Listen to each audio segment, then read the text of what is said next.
Hi viewers, எல்லாருக்கும் வணக்கங்க. இன்றைக்கி நம்ம யூடியூப் சேனலில் குட்டி குட்டி இன்ஃபர்மேஷனில் என்ன டாபிக் பார்க்க போகிறோம் அப்படின்னா, சம்புகாஷ்டமி விரதத்தை பற்றி தாங்க பார்க்க போகிறோம்.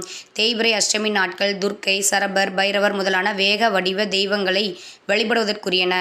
தேய்பிறை அஷ்டமி நாளில் விரதமிருந்து தட்சிணாமூர்த்தியை வழிபடும் முறை சிவபுராணத்தில் சொல்லப்பட்டுள்ளது. ஒவ்வொரு அஷ்டமிக்கும் ஒவ்வொரு விதமான வழிபாடு பெயர் உண்டு.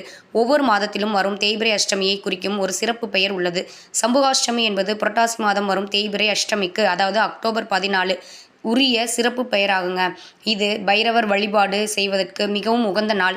இந்த நாளில் பைரவரை வழிபடுவதன் மூலம் சனி தோஷங்கள் நீங்கும் என்பது நம்பிக்கையாகுங்க. சம்பு என்றால் சிவபெருமானை குறிக்கும். நாவல் மரங்களையும் குறிக்கும். நாவல் மரங்கள் நிறைந்த திருவானைக்கோவில் உள்ள ஈசனுக்கு சம்புகேஸ்வரர் என்று பெயர். இன்பத்தை தருபவர் என்றும் பொருள் இருக்கிறது. சம்பு என்பதற்கு சூரியன் என்ற ஒரு பொருளும் உண்டு. ஒவ்வொரு அஷ்டமிக்கும் ஒவ்வொரு பலன் உண்டு. இந்த அஷ்டமி விரதம் இருந்தால் ஆயுள் தோஷம் நீங்கும். என்னங்க, இன்னைக்கு இந்த நிகழ்ச்சி பிடிச்சிருக்குன்னு நினைக்கிறேன். இந்த நிகழ்ச்சி பிடிச்சிருந்தா லைக் பண்ணுங்கள், கமெண்ட் பண்ணுங்கள், ஷேர் பண்ணுங்கள், மறந்துடாதீங்க வியூவர்ஸ், சப்ஸ்கிரைப் பண்ணுங்கள். பாய்.